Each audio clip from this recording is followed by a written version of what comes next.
కొన్నిసార్లు కావాలనే దేవుడు మనల్ని అవమానాలు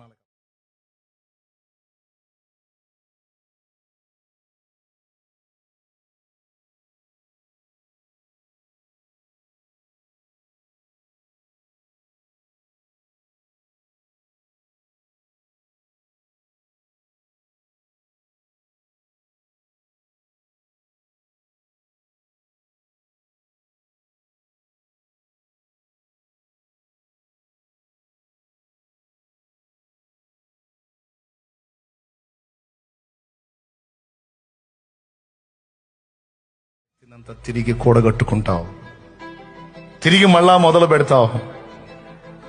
అవమానపరచబడిన వారందరి ఎదుట దేవుని కృపతో నీ ప్రయాసతో మొత్తానికి సాధించి నిలబడతావు. ఎంతమంది ఒప్పుకుంటారు? మీరు చదువుకునేటప్పుడు మీకు ఎదురైన అవమానాలు